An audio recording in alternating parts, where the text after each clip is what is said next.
Hello there, and welcome back to another episode of Cobalt Core. As the mic had some problems the first time I was recording, we're doing a post commentary of this run.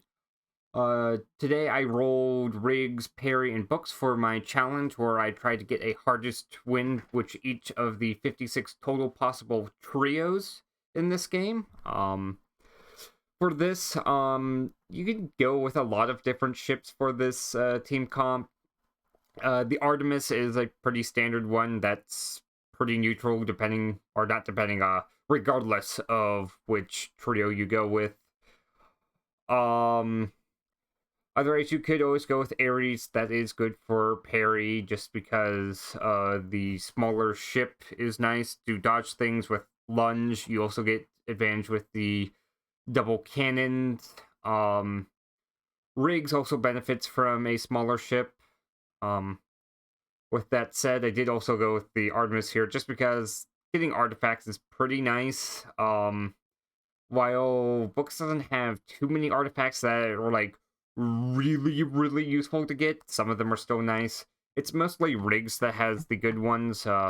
Especially Perpetual Motion Device is a good artifact to pull.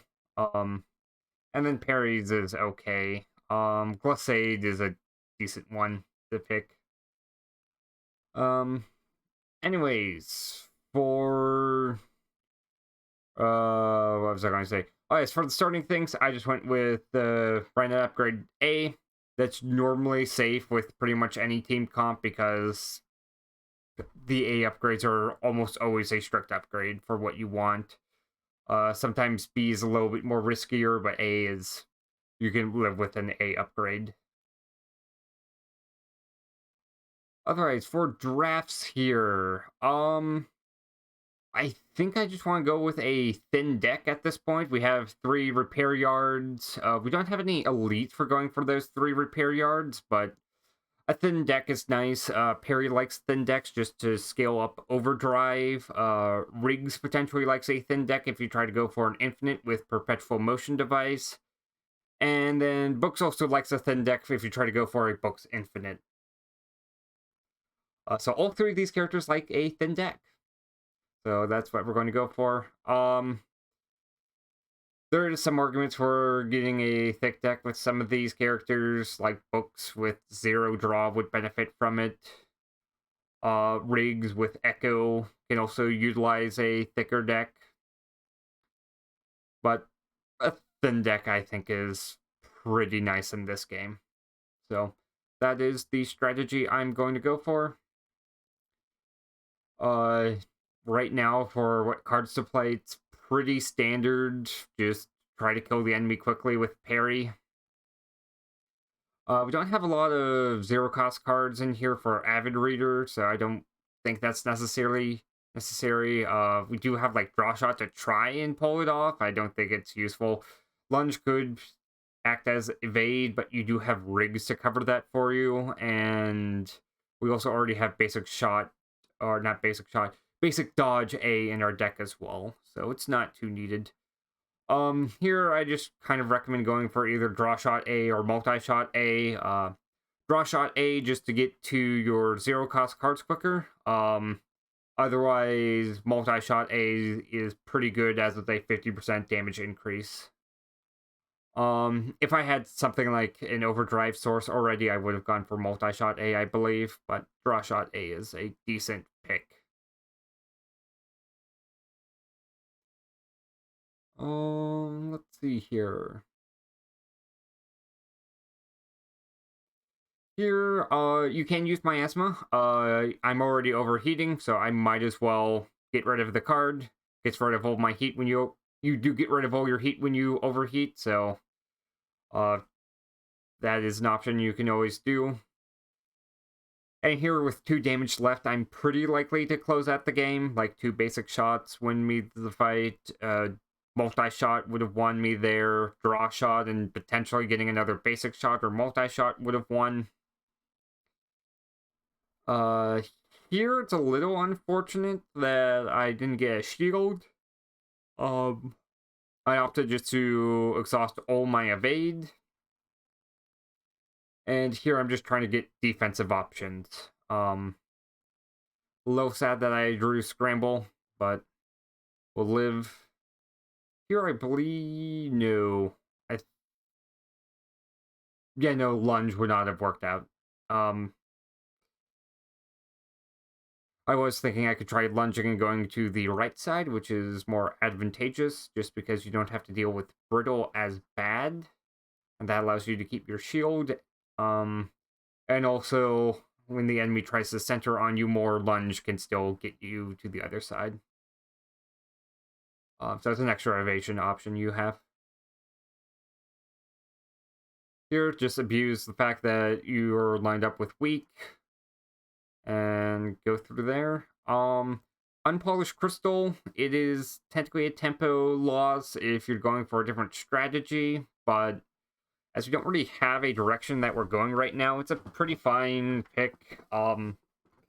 It's just trying to deal with spending one energy for your first deck rotation. Anyways, I just picked up multi-shot A just so I have a high damage dealing option. And yeah, here you just kind of have to play around with where the missile is lined up on this turn and the next.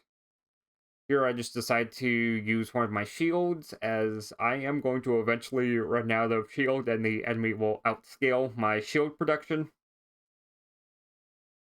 And also I could get done with the fight then. Here, overpower.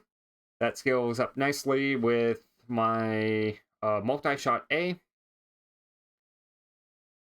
I'm kind of surprised I didn't upgrade overpower. Um I suppose I decided to just try and thin out my deck, see what I get. Um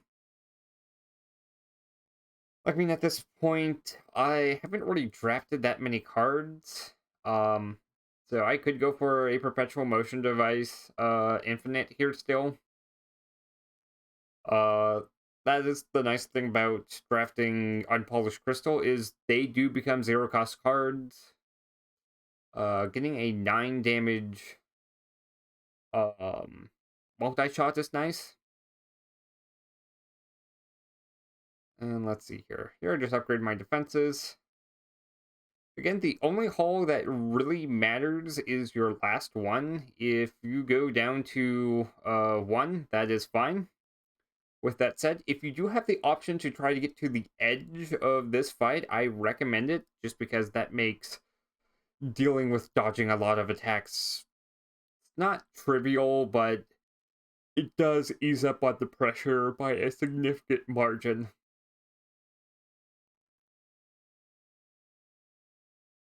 Let's see here. The other thing I do want to point out is because I do have 2 unpolished crystals inside my deck, and or not unpolished crystals, 2 crystal shards, and I only have 1 shard cost every deck rotation. I don't really have to consider the pros and cons of just using Mage Hand just to get the shield, even though the attack will miss, because I know I'm going to have shard regardless, and I don't have anything else to use it on. So that is one benefit. It allows me to gain extra shield that I might otherwise not have gotten. And here, I decided just to use the shield. I already have basic block A, so I'm already gaining shield for free. Um, of course, you do run into turns like these where you're likely to take damage. Again, hull is a resource, and I should be able to win in the next turn anyways, like you just saw. And yeah, I'm only down 2 hull, so it's not the end of the world.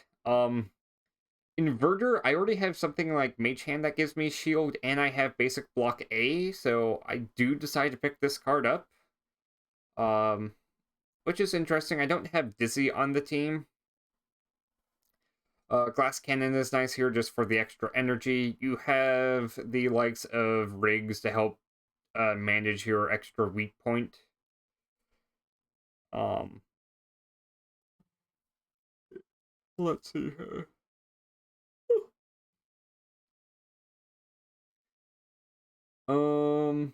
Yeah. Draw shot. It's unfortunate we got inverter there. I would have liked it just because I could convert my shield into overpower. Anyways, here I just opt to deal some damage. I don't use overpower just because I want to try and save the things I have. Um, if I was a little bit smarter with turn order, I would have drawn first. That way I could have gotten inverter before using Mage Hand and gotten an extra shield this turn, which would have saved me a hull. But I was able to close out the fight. I did lose 3 hull, which is not ideal. Um, Especially as I only have 2 repair yards this act. Um, and then yeah, I do decide to upgrade inverter just because it is that strong.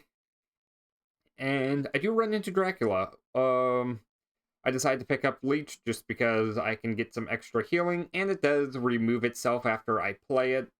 Um, the other reason is through this series, I want to try and do like every card and every option, or at least get close to every option, just so people see the use case behind when to go through. Um, Dang, I lost my train of thought. Oh yes, I remember. Just when to use certain options for event. Let's see here. Here I should have looked at my deck first to see what I could have potentially have drawn. Um, at this point, yeah, I'm going to take the 2 hull. I do have Leech to help me deal with some of the hull loss. And I don't lose any hull this turn, although it was close. Luckily, I am pretty close. Scramble plus multi-shot does win me the fight here. Scramble, you just have to move 2 to the right, and then multi-shot will deal 3 damage.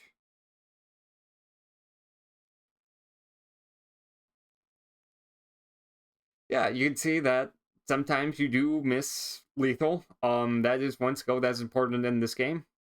Is just knowing when you can win. As now, because I didn't win the fight now 2 turns ago, I have lost a significant amount of hull. I did get a little lucky with drawing a leech, so I only net lost 1 hull through this fight. Fleetfoot is nice in that it helps me dodge. I think at this point I've drafted too many cards to go for a perpetual motion device infinite. I kind of lost that opportunity after I picked up inverter. Um, but the nice thing is, I am kind of relying on Peri, so basically anything that allows me to survive turns with using minimal resources is a benefit. Here I opted not to use Crystal Shard just because I want better control on what I drew. For example, Overpower, Inverter, those were 2 very nice pulls I could have gotten. Uh, Here, let's see here. I already have the shield to deal with tanking the Seeking Missile, so that's why I opted not to use Inverter, just to save the little hull I have left. While hull is a resource you can spend, it's not always wise to spend it.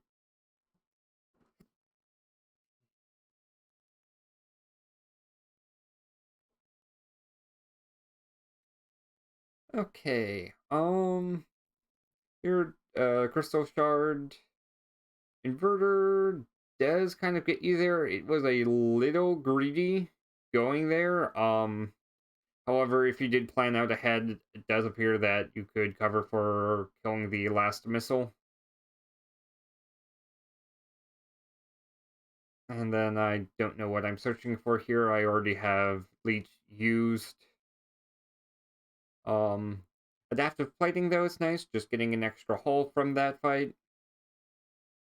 Shard Enhancer. Um, with how much damage I was dealing, I felt comfortable just getting the extra temp shield for the extra defense. The other thing is, I'm not like killing the enemy that much faster with being able to target a weak point. So that's why I didn't go for it.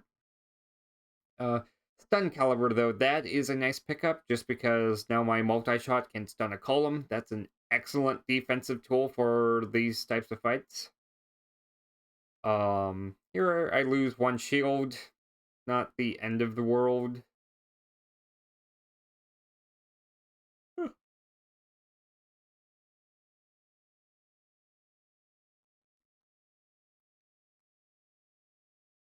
And then with Inverter, let's see here. I'm doing 9 damage off of, what's it called?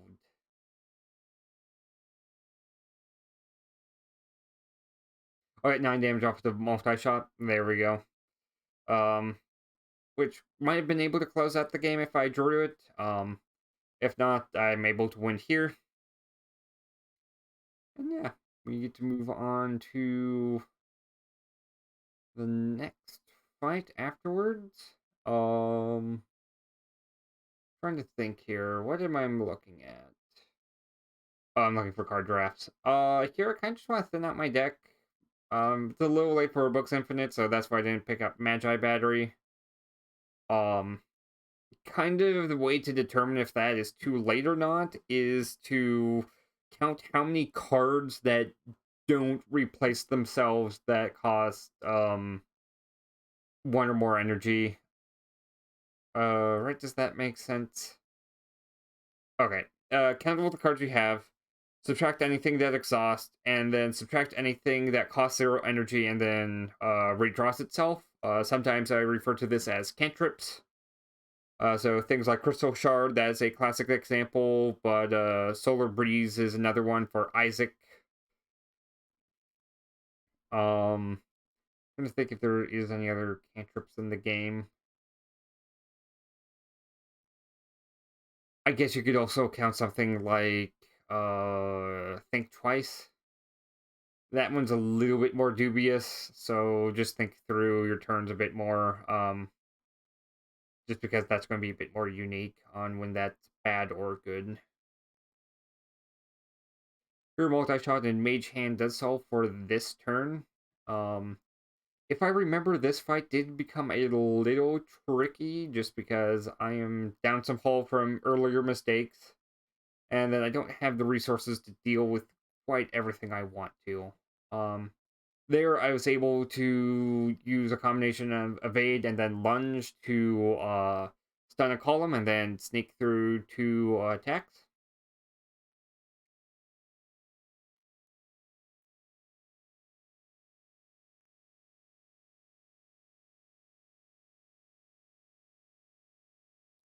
And then yeah, I take 1 shield. It's not horrible.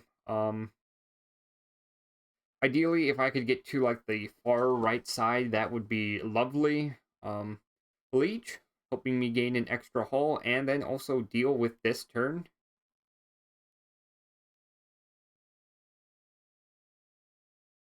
Crystals. I am tempted to use Glissade and Lunge just to try to get to the far right side. However, it does appear I did get Fleetfoot and then immediately followed up with Lunge just to really help me get to that far right side. Now I have an easier time dealing with rigs. Lunge can just get me to the right side of the ship, so I don't have to worry about as much. And here I'm just opting to build up shield to try to get a big inverter play. And then also build up evade so I can scoot off to the right. Here, Fleetfoot just to save an evade. I also gain one, so I end up netting the same amount of evade as I started with, except for I'm gaining +2 from Scramble. And I should have used Inverter first, dealt the extra damage. Yeah, I could have won on this turn. if I had gone inverter. It wasn't a guaranteed win. I might not have drawn multi-shot to deal a ton of damage, but I would have gotten a lot closer.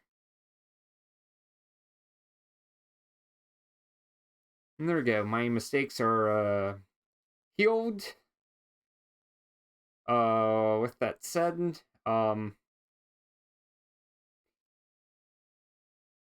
let's see here.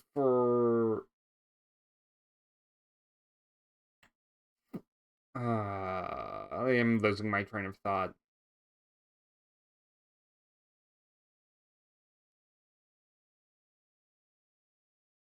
Okay, I pick up Medusa Field B just because it's good for turning in any like seeking missiles into problems you don't have to deal with, and also a defensive option for the future.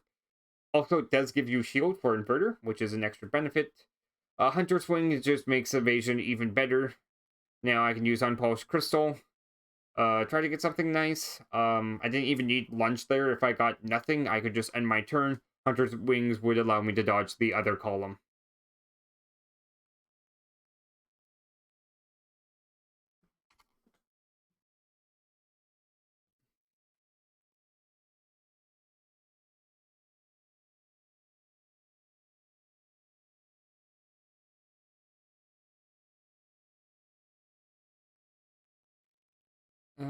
Here it's just pretty simple. Try to build up for inverter and then deal some damage. And then multi-shot, 15 damage is kind of a lot. Extra battery I think is tempting here. Block evolution. I think I have enough shield generation as is. I don't need to worry about it.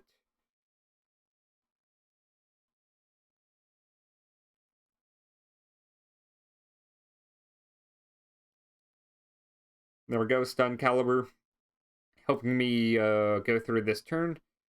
Here I decide not to do draw shot just because I want to have the energy to use things like inverter in case I draw them. Or save my options for like getting lunge and then glissade to dodge.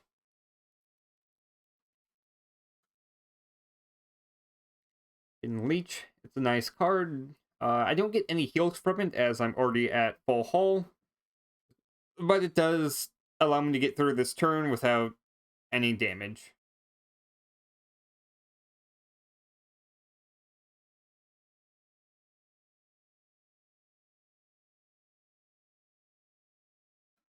Here I decide to do the damage as I'm already winning and then I'm pretty close to winning this turn anyways. So yeah, that's why I didn't go for inverter there, just to do potentially more damage. Just the multi-shot was a fight-winning move there. It was just the cleanup on the turn afterwards is the only thing to worry about.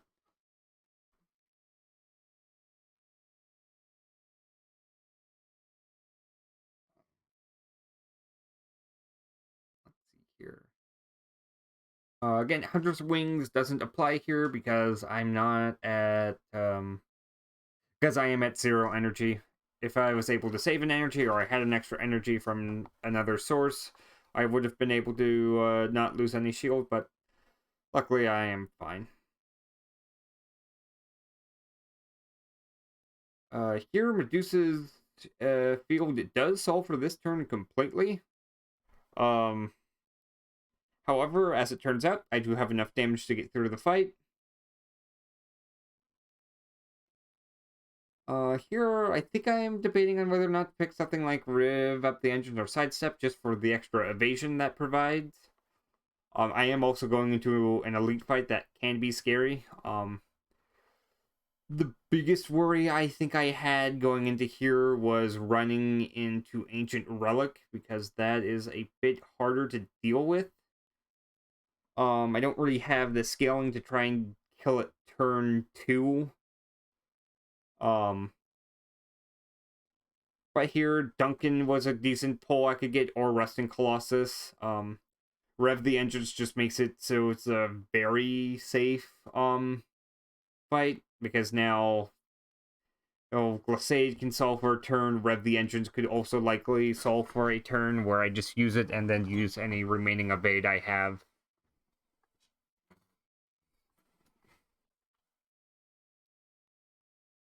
And here I am surprised I went for the extra damage. I suppose it did get through the fight quicker. But like I mean, it's Cobalt Core. There are multiple solutions. Um, yeah, just keep using multi-shot when you find it and win the fight. Second opinions, that is a pretty safe draw just because it does replace itself almost every time you draw it. And here I am just removing cards I don't really need. Basic Shot is just a vastly weaker multi-shot. So that's why I remove it.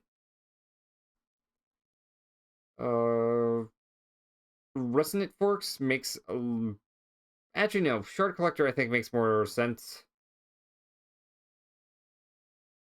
No, it is Resonant Forks. Okay. I should have picked up Resonant Forks just on the off chance that I get Mage Hand turn 1. Um, yeah, anyways, you do get to see why I worry about Ancient Relic in this run. Just because now I need the evade to go to the other side to completely dodge this turn. And now because I didn't end on the full far right, never mind. They do target. So my initial worry was that I wouldn't be able to get to the far right side, and that would place the enemy more in the middle. So it's just harder to completely dodge. Here though, I was able to get through. Um, let's see here. One thing I did not comment on was pulling fraction detection. That is a huge here, as that could potentially double my damage output.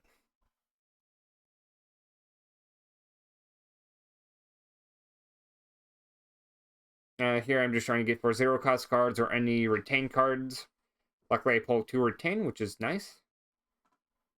Otherwise, for Dylan, one thing to know about is fraction detection is applied at the start of combat, so the extra, like, one attack cannons will never have brittle on them.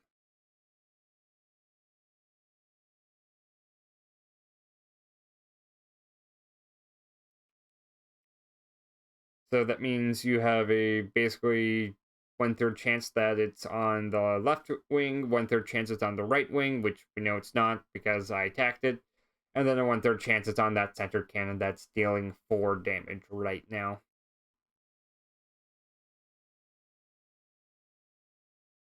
Might as well you use Inverter, you're losing that shield anyways.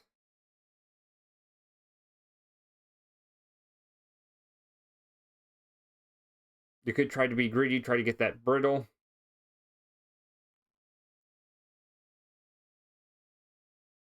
And there we go, we found the brittle, so multi-shot wins.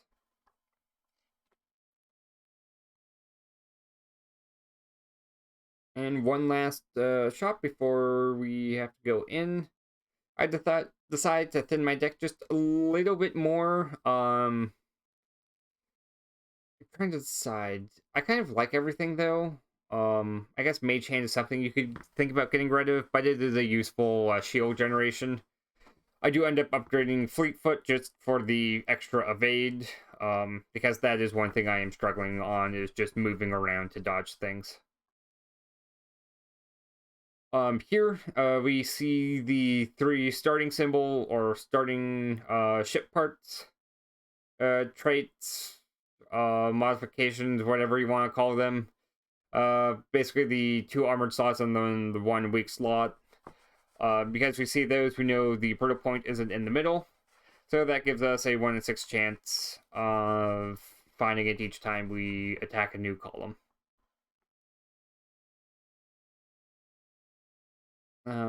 Here it was a little awkward. I want to use the actually, never mind.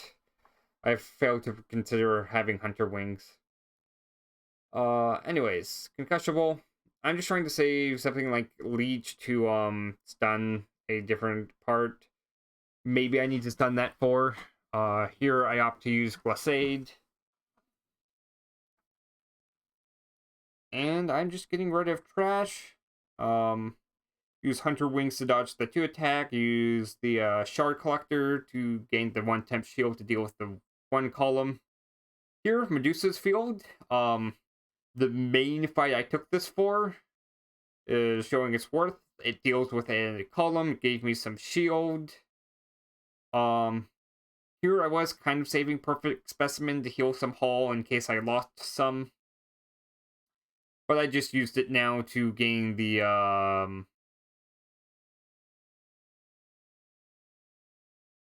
let's see here. Why did I move to the right?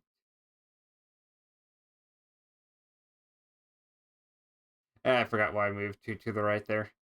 Um anyways, for this turn, let's see here. I think you just need to move 1 to the left and then try to save some resources. I think it's Mage Hand, Inverter, Multi-Shot is the order of play you do.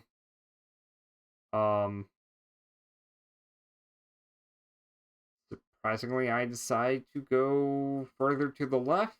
I think that was a mistake. I do. The pro to that option is you gain an extra shield, but that costed an extra evade on my end. So it wasn't too worth it.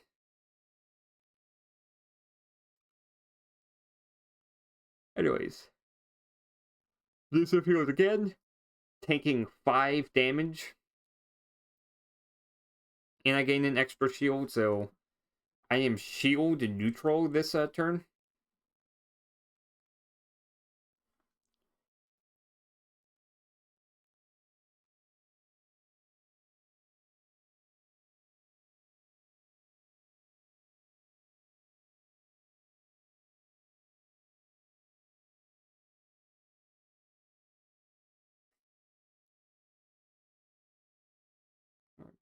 A bit desperate, just trying to get to the edge of the fight.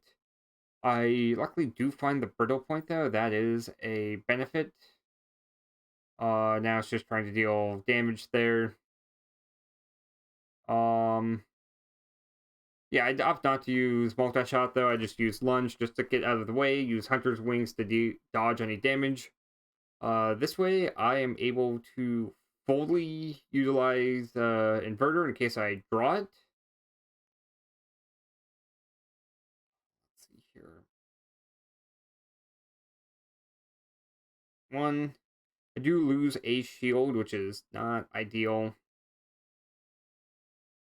And then I am pulled more towards the middle.